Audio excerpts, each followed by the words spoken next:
अभी हम लोग सुन रहे थे श्री आदर्श साहेब से भजन के विषय में।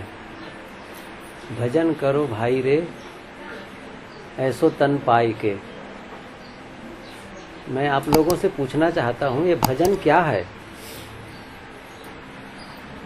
बहुत दिनों से आप लोग भजन गा रहे हैं, क्या कभी सोचा है कि भजन क्या है? क्या केवल भजन गाना ही भजन होता है? कोई भजन गाए बोल करके, क्या उसे भजन कहते हैं? भजन किसे कहते हैं? दो बातें होती है, संतों से आप लोग सुने होंगे। एक होता है भोजन और एक होता है भजन। तो भोजन करने का सौभाग्य तो सबको है। छोटे बड़े जितने प्राणी हैं वो सब भोजन करते हैं, सुबह से शाम तक कुछ न कुछ खा लेते हैं। लेकिन भजन करने का सौभाग्य केवल मनुष्य को है। मनुष्य के अलावा किसी को आपने देखा है भजन करते? हाथी बहुत बड़ा होता है, तो भजन करते हाथी को देखे? किसने देखा है? कोई नहीं देखे हैं? अच्छा, मैं देखा हूँ। मैं हाथी को भजन करते हुए देखा है। आप लोग बताऊं कहाँ देखा हूँ? मैंने देखा है उसे सर्कस में। मैं बहुत छोटा था, मुझे अभी भी याद है। मैं यदि आंख बंद करूं ना तभी मुझे वो दृश्य दिखाई देने लगते हैं। बहुत छोटा था तो अपने माता पिताजी के साथ गया था एक शहर में सर्कस देखने। तो हुआ क्या था कि एक शिवलिंगी बड़ी सी रख दी गई थी, जैसे पशुपतिनाथ है ना उसी ढंग से। तो और उसके कई आए हाथी आए। तो हाथी क्या किए, पहले उसकी परिक्रमा किए, फिर क्या किए, पानी रखा था तो पानी वो हाथी अपने सूंड में भर करके उसको नहलाया। तो जानते हैं ना वो पानी कैसे छिड़कता है, जैसे कोई फव्वारा रहता ना वैसा वो उसको नहलाता है। फिर उसके बाद में उस पर गुलाल डालता है, वो भी बड़े सुंदर ढंग से। फिर क्या किया, हाथी के सूंड में आरती दे दी गई, बड़ी सी आरती बनी हुई थी। माला भी पहना। हाँ, माला भी पहना है। फिर आरती दी गई और आरती नारियल भी फोड़वाए, सब हुआ। फिर आरती दी गई और आरती वो घुमाने लगा और बैंड बाजा से बजने लगा, ओम जय जगदीश हरे। तो मुझे अभी भी याद है कि वो आरती करता रहा। लेकिन सच यह है कि हाथी को पता नहीं था कि ये शिव क्या है और इसकी पूजा क्या है। हाथी को नहीं पता है, मनुष्य को पता होता है कि शिव कौन है और पूजा आरती भजन साधना कैसे होनी चाहिए। वो तो केवल सिखाया हुआ है। जैसे कहा जाता है ना, कबीर साहब भी ने कहा है कि तोता के लिए कि नर के संग सुआ हरि बोले हरि प्रताप न जाने, जो कभी उड़ जाए जंगल में तो हरि सूरत न आने। घर में एक पिंजड़े में शुगा पालते हैं लोग, तोता, तो वो भी सीख जाता है कुछ मनुष्यों के साथ बोलना। लेकिन उसे नहीं पता है कि हरि क्या है, भगवान क्या है, भजन क्या है, कुछ नहीं, वो दोहराता है। इसलिए हम उसको भजन नहीं कह सकते। मैं ये कहना चाहता था, भोजन करने का सौभाग्य तो छोटे बड़े सभी प्राणियों को है, लेकिन भजन करने का सौभाग्य केवल मनुष्य को है, आदमी को है। और दुर्भाग्य यह है कि मनुष्य भी भजन नहीं करता है, तो उन्हें हम क्या कहें? तो वैसे ही है जैसे भजन न करने वाले प्राणी। मेरा प्रश्न था कि भजन क्या है? गाना अच्छा है, भजन गाना अच्छी बात है, लेकिन भजन करना उससे बढ़िया है। भजन गाना और भजन करना दोनों में अंतर है। भजन गाते हैं और बिना गाए भी भजन किया जाता है। इसलिए कोई देखेंगे ना चुप बैठे रहते हैं शांत ध्यान में, तो क्या कर रहे हैं? अरे भजन कर रहे हैं। इसका मतलब वहां गाने की बात नहीं होती है, भजन करना होता है। और भजन करना क्या है? भजन को मैं बहुत छोटे सी परिभाषा देता हूं आप लोगों को, शायद ये सूत्र आप लोग याद रखें तो बड़ा काम देगा। भजन बहुत छोटी सी परिभाषा है, वह है अपनी गलतियों को न दोहराना भजन है। एक सूत्र याद कर लें, अपनी गलतियों को न दोहराना भजन है। अब आप लोग समझ लें, ऐसा कोई नहीं है जो कह सके मेरे से कभी गलती नहीं हुई है। गलतियां सबसे हुई है। और हमें गलती और क्या होती है, दूसरी गलती, हम उन गलतियों को फिर दोहराते हैं, फिर वही गलती करते हैं जो पहली गलती करके हम पछता चुके हैं। एक बार गलती करते हैं और सोचते हैं ओफो ऐसा नहीं करना चाहिए था, तो हमने नहीं करने का एक संकल्प लिया। जैसे एक दो उदाहरण बताऊं, जैसे कई बार यहाँ भंडारा किसी को हुआ, घर में ही बढ़िया कोई त्योहार है, भोजन भंडारा हो गया, तो क्या होता है, खाने लगे और सावधानी नहीं बरते, ज्यादा खा गए, थोड़ा से ज्यादा हो गया। अकेले जब बैठते हैं वो इतना ज्यादा खा लिया, अब कभी भी इतना ज्यादा नहीं खाऊंगा, बड़ी सावधानी बरतूंगा।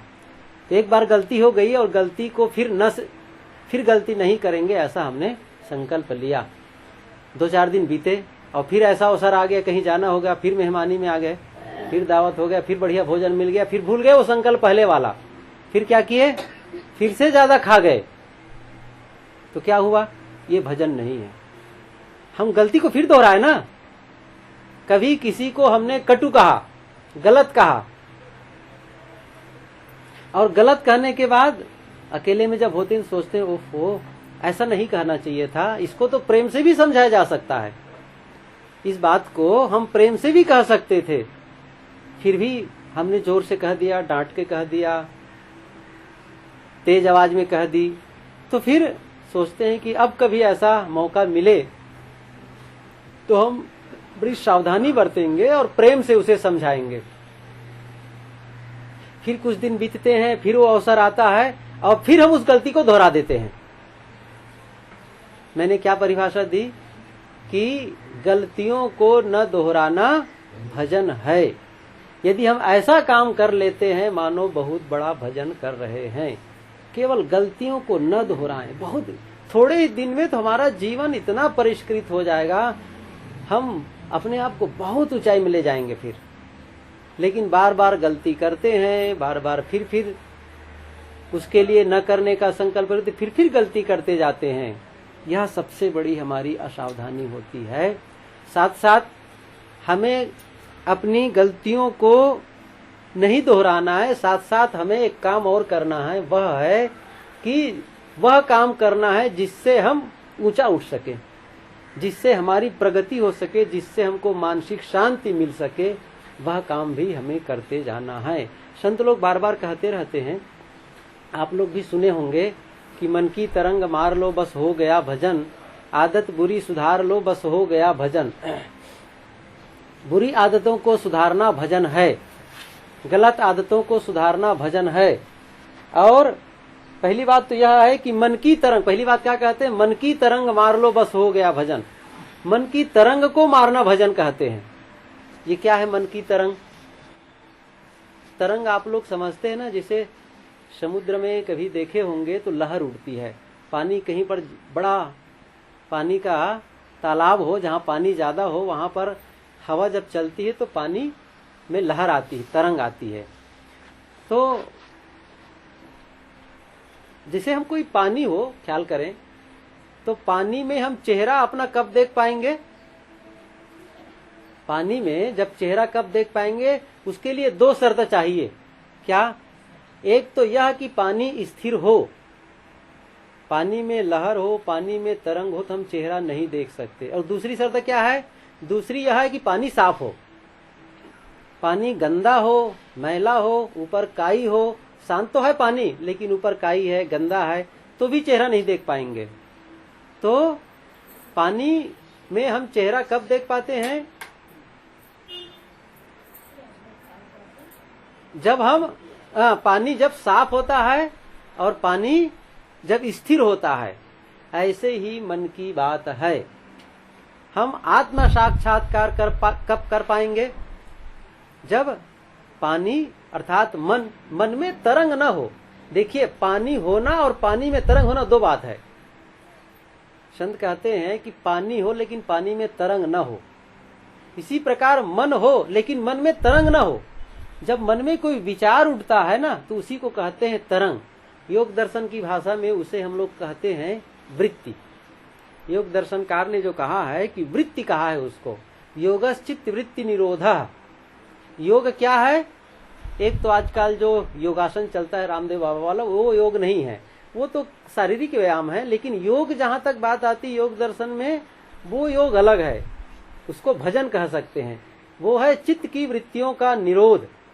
चित्त की वृत्ति, चित्त का मतलब देखिए, मैं चित्त को दूसरे ढंग से परिभाषित नहीं करूंगा। यहाँ पर चित्त का अर्थ यहाँ पर मन केवल लेते हैं, और जिसको हमने मन कहा है उसको उन्होंने चित्त ही कहा है एक ढंग से। और वृत्ति क्या है? वृत्ति का मतलब एक, देखिए आप लोग कभी पढ़े होंगे तो वृत्त कहते हैं हिंदी में गोला को, गोल होता है ना, उसका वृत्त कहते हैं, पूरा गोल को।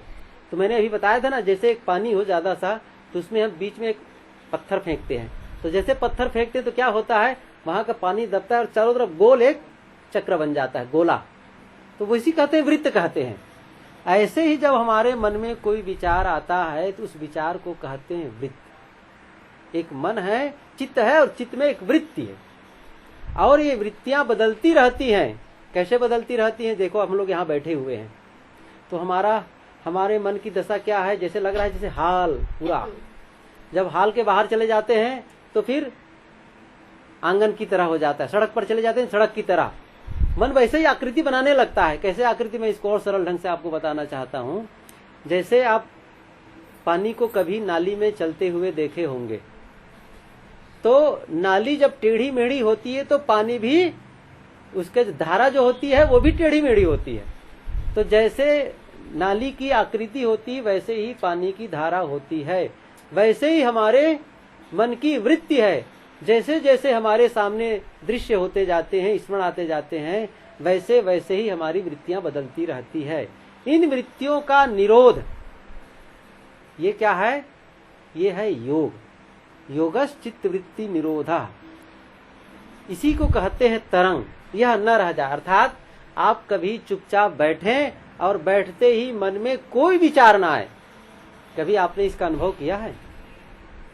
मन में कोई विचार ना आए, चुप शांत, किसी की याद ना आए, किसी की याद ना आए। हम लोग जब बैठते हैं तो किसकी याद आती है? याद आती है घर मकान, लोग बाग, काम धंधा, जिन लोगों से मिले हैं जुले हैं, सबकी याद आती रहती है हमेशा। कभी आप लोग बिना सोचे रह सके हैं? अभ्यास नहीं है। कभी आप बैठे और बिना सोचे रहें, किसी की याद ना आए। सबसे बढ़िया क्षण वह होगा, आपके जीवन का सबसे बड़ा काम वह होगा जिस समय आप अकेले में बैठे हो और किसी की याद ना आए। क्यों? याद आती है ना, तब हम दुनिया से जुड़ते हैं, और याद नहीं आती है तो दुनिया से हम अलग रहते हैं। सबसे बड़ी बात यही है। इसीलिए सद्गुरु विशाल देव ने कहा है कि ये दुनिया को याद कहते हैं। याद होए तब क्या क्या सब बहुत सारे गिनाए हो, तो मुझे याद नहीं है, लेकिन बहुत सी बातें उन्होंने गिनाई हैं। याद आने पर हमारे पिता हैं, याद आने पर माँ है, याद आने पर घर है, बहुत सी बातें हैं। याद ना आए, जिसे भी आप लोग चुपचाप बैठे हैं, याद नहीं है तो घर की याद नहीं है। जैसे याद आई घर की तो घर से आप जुड़ गए। बैठे हैं सत्संग में, लेकिन याद आते ही आप घर से जुड़ गए। याद आते ही आप अपने मित्र से जुड़ गए। याद आने पर आप अपने दुश्मन से जुड़ जाते हैं। याद आने पर अपनी वस्तुओं से जुड़ जाते हैं। तो जब एक समय ऐसा हो जब आप लोग बैठे, कोई भी बैठे, और बैठने के बाद किसी की याद ना आए, तो क्या होगा? उस समय आप भजन कर रहे हैं। उस समय क्या कर रहे हैं? भजन। किसी की याद मत करो। कई लोग, ठीक है, अपने अपना ढंग है, तो कई लोग गुरु महाराज की याद करते हैं, ध्यान में बैठते हैं तब। कुछ लोग भगवान की याद करते। भगवान की याद का मतलब, भगवान को कभी देखे नहीं है, तो याद का मतलब कल्पना करते हैं। जब फोटो में देखे रहते हैं ना, वैसे ही वो 2 हाथ वाला है, वो 4 हाथ वाला है, वो धनुर्धारी है, वो बंसीधारी है, वो त्रिशूलधारी है, ऐसी एक कल्पना करते हैं। लेकिन ये कल्पना भी भजन नहीं है, ध्यान दीजिए।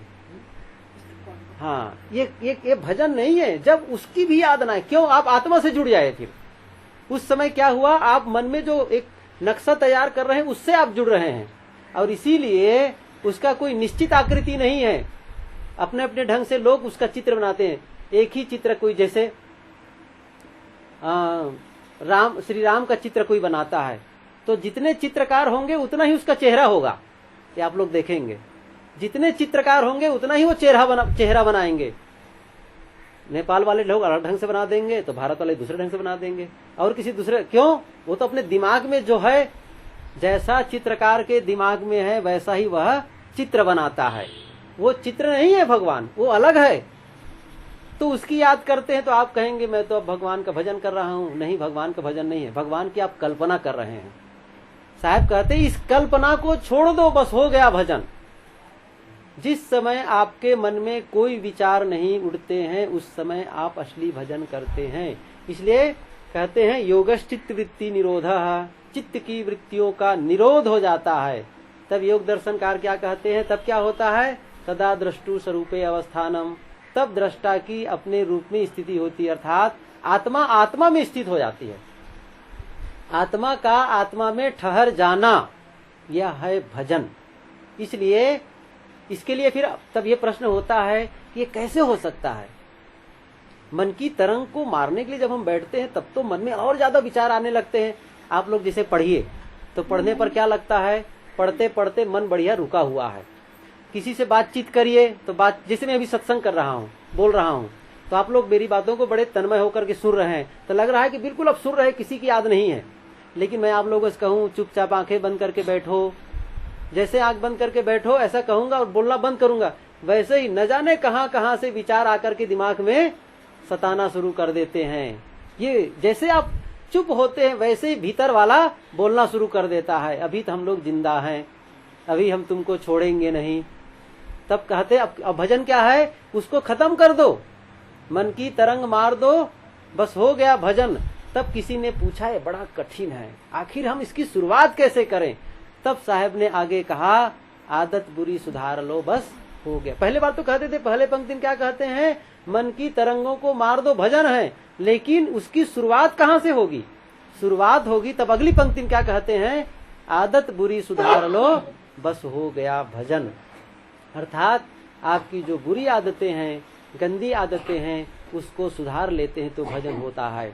हमको नहीं पता चलता है कि हमारी आदतें अच्छी नहीं है। किसी ने कोई टोक दिया कभी ना, तुम्हारी अच्छी आदत नहीं है, तो हम बहुत नाराज होते हैं। हम कोई कहा के तो देखे, उसकी हिम्मत भला हो, किसी की हिम्मत है भला कह दे हमको कि तुम्हारी आदत अच्छी नहीं है, हम उनका सिर फोड़ डालेंगे। मतलब हमें इतना अहंकार होता है कि हम सबसे अच्छी आदत तो हमारी इस पूरी दुनिया में, और बाकी लोग तो ही खराब है। लेकिन मैं आदत की आप लोगों को परिभाषा देना चाहता हूँ। आदत हमारी तभी अच्छी है जब वे हमारे आध्यात्मिक विकास में सहयोग करें और हमारी मन की प्रसन्नता को बढ़ाएं, तभी हमारी आदत अच्छी है। और हमारी आध्यात्मिक उन्नति में सहयोग न करके उसको पीछे की ओर ढकेल रहे हो और हमारी मानसिक शांति में वह बाधा उत्पन्न कर रही है, तो वे आदत अच्छी नहीं है। इन आदतों को हमें बदल डालनी चाहिए। आप में कहीं न कहीं प्रसन्न होना एक आदत है और नाराज होना भी एक आदत है। मैं पूछूं आप लोगों से, आप लोग कोई नाराज होते हैं? मेरे से तो नहीं कहेंगे, लेकिन भीतर वाला कहेगा हाँ हम होते हैं। सबका भीतर वाला कहेगा हम नाराज होते हैं, वह भी एक आदत है। अब उस आदत को बदलते क्यों नहीं है?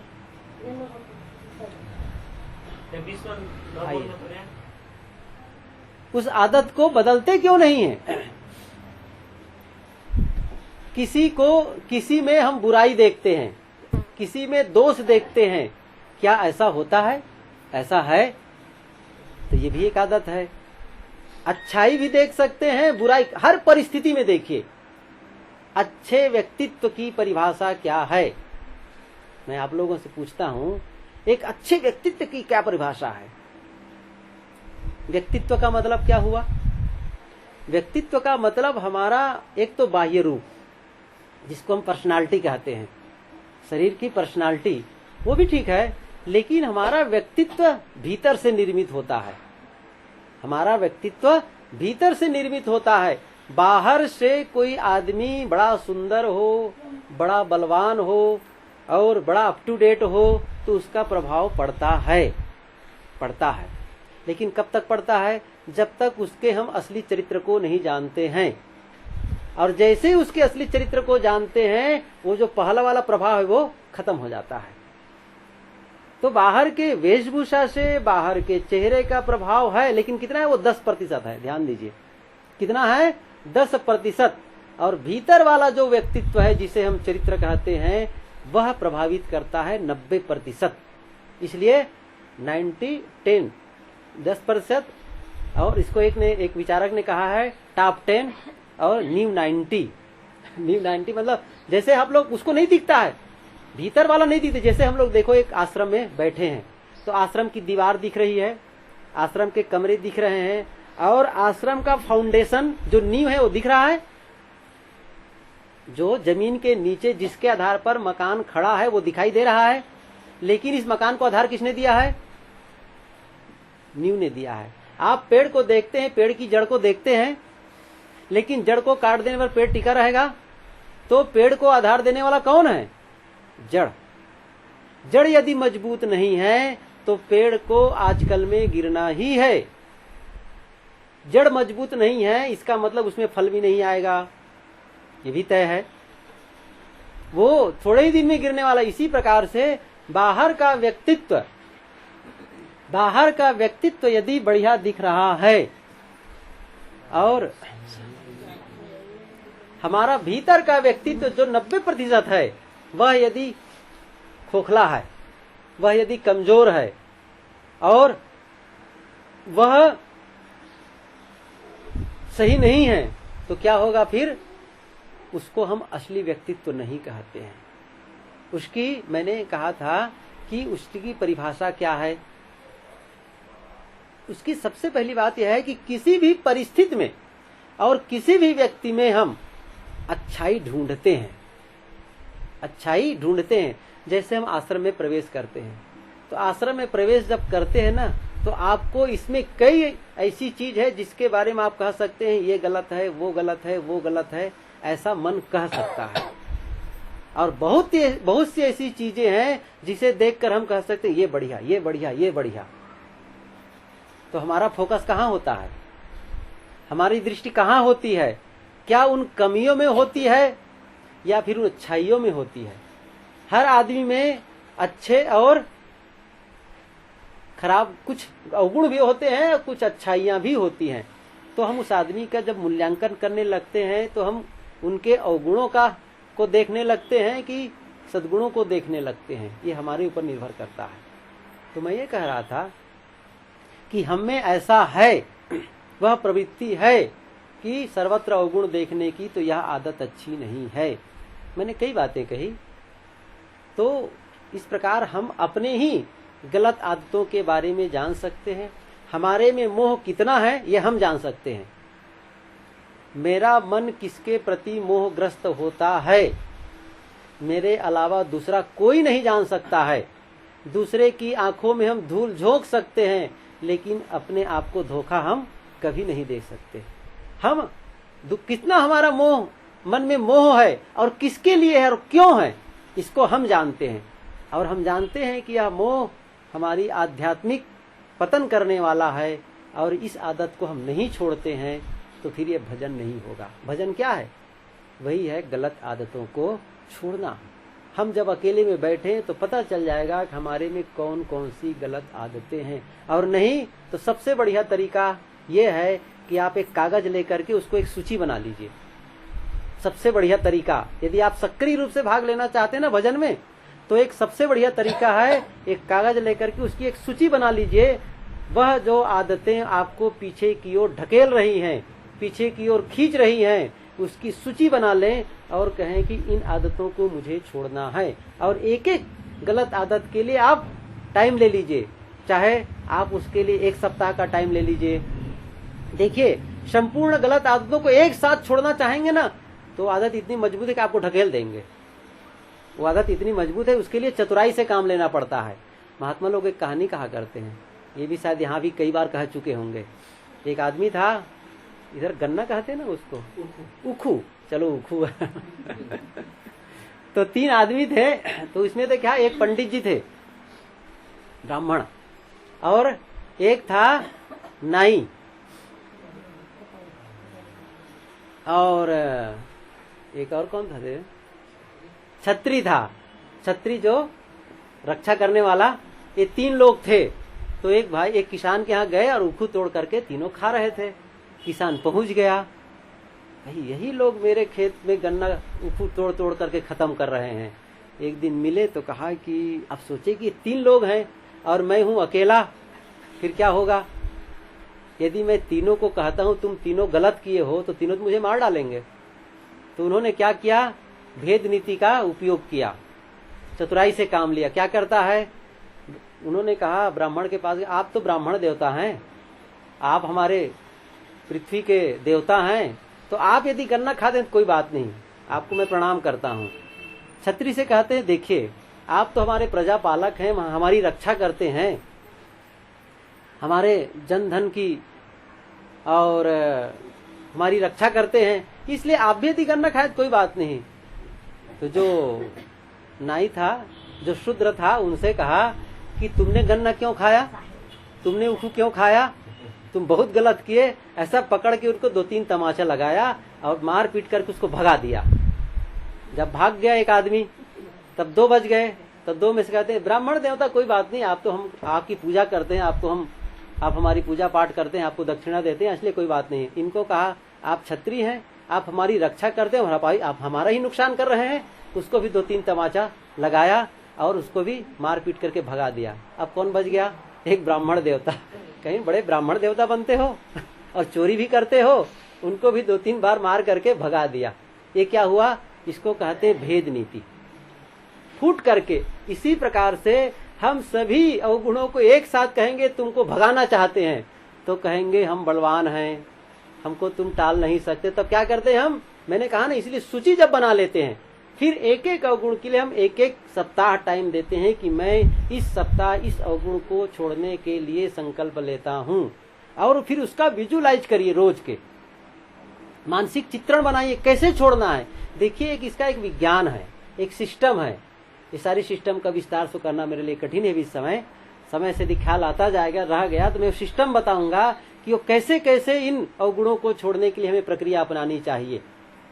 तो आज तो बस इतना ही बताता हूँ कि जैसे शुरू में मैंने कहा था कि भजन क्या है, भजन के विषय में आदर्श साहब से अभी विस्तार से सुन रहे थे तो मन में बात आई कि भजन क्या है। आप लोगों से पूछा तो क्या भजन गाना ही भजन हो गया है? भजन गाना अलग है और भजन करना बिल्कुल ही भिन्न काम है। वह भजन करना क्या है? मन की तरंगों को मारना। लेकिन मन की तरंग हम अचानक नहीं मार सकते। आप बैठे, आप प्रयोग कर सकते हैं, मेरे कहने पर नहीं, आप खुद प्रयोग कर सकते हैं। अकेले में चुपचाप बैठे, क्या मन में विचार उठ रहे हैं और कितने उठ रहे हैं, कितने जोरों से उठ रहे हैं, आपको पता चल जाएगा कितनी तरंगे जोरों से चल रही है। जैसे कई बार होती है ना, हवा जब धीरे होती है ना तो तरंग धीरे धीरे, और जब तेज हवा चलती तरंग एकदम जोर से। तो कई बार हमारे मन में जोर से तरंग चलने लगती है। कबीर साहब जिसको क्या कहते हैं, नदिया नहीं सांसरी बहे नीर। उसमें एक नदी का उदाहरण देते हैं कि बुझ बुझ पंडित मन चितलाए, कबहीं भरल वह कबहीं सुखाए। इस पूरे बीजक में इसके पद ही है। तो वो कहते हैं कि नदी तो नहीं है लेकिन तेज धारा बह रही है। बाह्य नदी नहीं है मन में, लेकिन आप लोग ख्याल करें मन में कितना विचारों का प्रवाह बहता है। उन विचारों के प्रवाह को समाप्त कर देना भजन है। लेकिन यह काम प्रारंभ में नहीं होता है। तब संत क्या कहते हैं, इसको यदि आपको सफल बनाना है तो क्या करना है? आदत बुरी सुधार लो, बस हो गया भजन। मतलब पहला स्टेज क्या है? बुरी आदतों को सुधारना। और लास्ट स्टेज क्या है? मन की तरंगों को मारना। तो पहला काम हमें क्या करना है? अपनी गंदी आदतों को सुधारना है। और उसके लिए मैंने बताया आपको पहले अवलोकन करना पड़ेगा कौन कौन सी आदतें हैं जो हमें अभी तक आध्यात्मिक उन्नति में रोक रही हैं, पीछे ढकेल रही हैं। उसकी सूची बनाएं, फिर उनको अलग अलग वर्गीकरण करते हुए क्रमशः हम उसके कैसे कैसे उस चीज को दूर करेंगे। इसके लिए आपको मेहनत करनी पड़ेगी। तभी हमारा अंदर में जो विकार है, जो कचरा है, कचड़े की सफाई होगी। जैसे मैंने पानी का उदाहरण नहीं दिया था, पानी में आप अपना चेहरा तब देख सकते हैं, 2 बातें, एक तो तरंग ना हो और दूसरा वो गंदा ना हो, साफ हो। तो पहले हमको क्या करना है? सफाई। फिर क्या करना है? उसको तरंग रहित बनाना है। ये दोनों काम जब हम कर लेते हैं तो भजन का काम पूरा हो जाता है। आज इतना ही। बोलिए सद्गुरु देव की जय।